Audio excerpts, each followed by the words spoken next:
Ito yung isda nga nakatumpok na lang sa palengke, guys. Sobrang mura na lang. Ayan. Ito yung binibili natin. Minsan 10 piso na lang, halos 1 kilo na. Kasi sobrang ano na. Siguro mga bilasa na siya. So ito yung tatantarin natin para pakain sa ating mga alagang crayfish. So ayan, ito.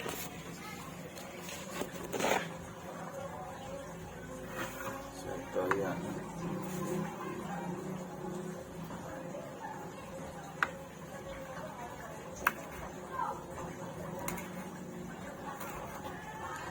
Tatantarin natin, tapos talaga tinatantad ko muna siya, tapos tsaka ko siya dudurugin doon sa dito. Ito yung dito namin.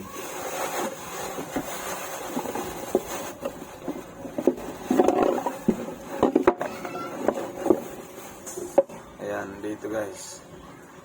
Ito natin dudurugin.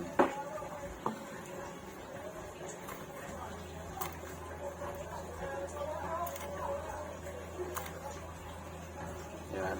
Kunti pa lang naman yung crayfish natin, mga breeders pa lang siya. Na mayroon lang siya ngayong mga bagong pisa, mga bagong krillings. Kaya ito yung papakain natin. Kaya minsan-minsan lang naman to, hindi naman palagi. Kasi ang lagi kong pinapakain talaga dyan, feeds ng mga manok.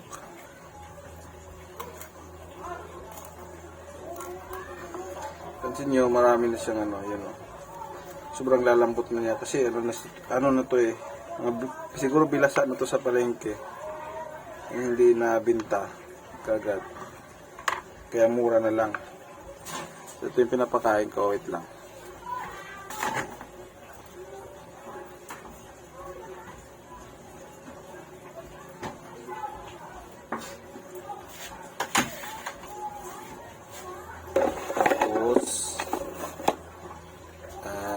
Turugin natin siya. Yan.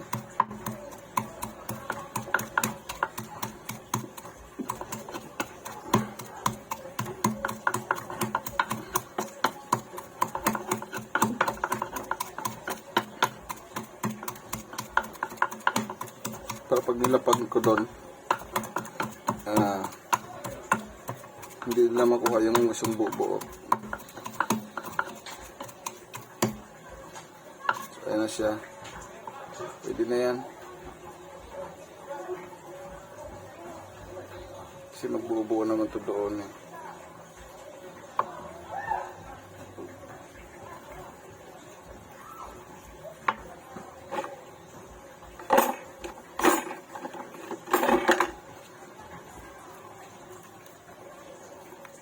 So ayan na siya guys ah.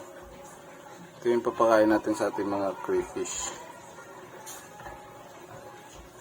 Na sa ngayon 2 beses parang silang nag-railings, pero yung una kasi kunti-kunti lang yung mga nabuhay.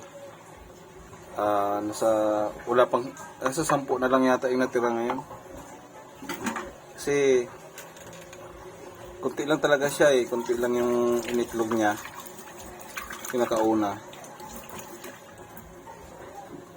So ayun, tara, pakain na natin.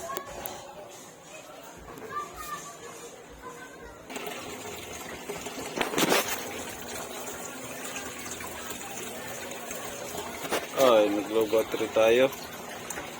Hindi na tuloy makita. Nag-battery low yung cellphone ko. Ayaw nang umilaw. Sorry. So, video na lang ako sa susunod. Yan, nalagay ko dyan.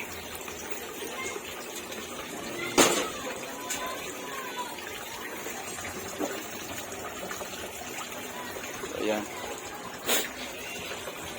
Guys, yung mga maliliit to, kumukuha na sila oh. Kanya-kanya sila oh. Diba? So Pero kung buo-buo kasi yan, hindi na matate. Kaya hatakin man ng isa, wala na yung iba.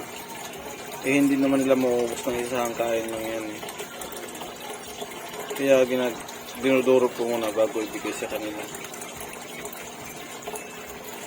So dito tayo sa kabila, yung mga medyo malalaki na. Ayan. Uy, yung dito wala na.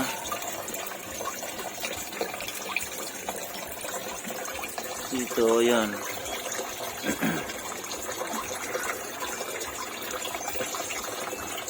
Ano sila?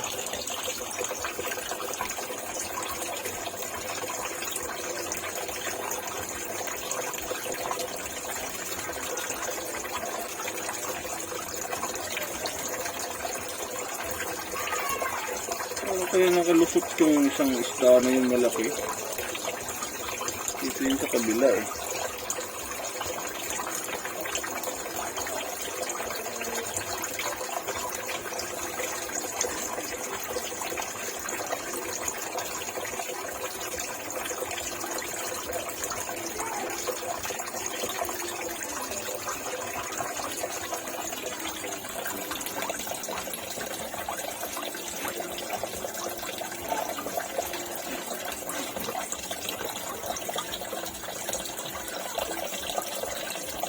Ganun tayo sa maliliit kasi hindi makita dyan eh.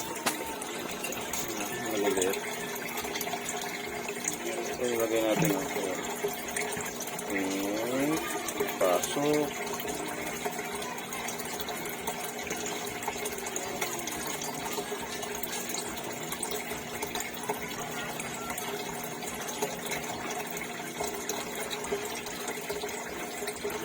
Mababaw lang yung tubig niyan kasi parang namamatay sila pag malalim. Parang sa pressure ng tubig siguro pag malalim. Parang nabibigatan sila. Namamatay yung iba, hindi ko alam dati. Kaya binabawan ko na lang yung tubig ngayon. Ayan na sila. Marami-rami din pala to. Mahigit ano to. Siguro may 30 ito. Hindi ko pa kasi nabilang ito eh.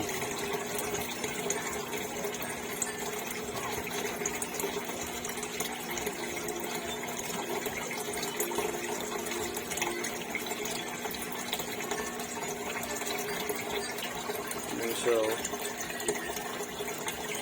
sa dulo. Ito lang ang labo ng camera ko.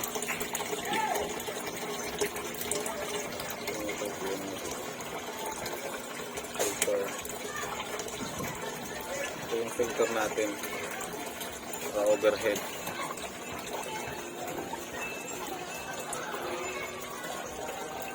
Hindi pa ako nagpalit ng tubig dito. Namatay na ulit yung kangkong kasi kulang sa init, kulang sa sikat ng araw.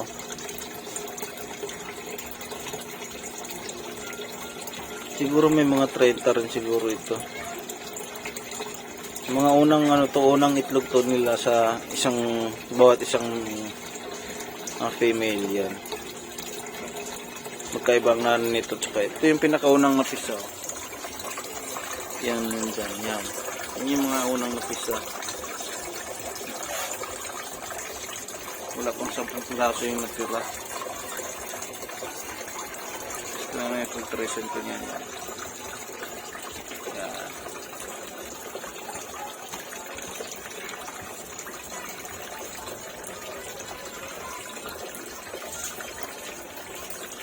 Pag-pressure ko dyan. Ano-ano lang may ugat na nilalagay ko dyan. Tapos dito. So soon, mag-introduce ito. Next step po natin ito mapakinabangan. Next step po natin ito matipik ng karne nito. O anong lasa. So ayun lang guys. Hanggang sa muli. Bye bye.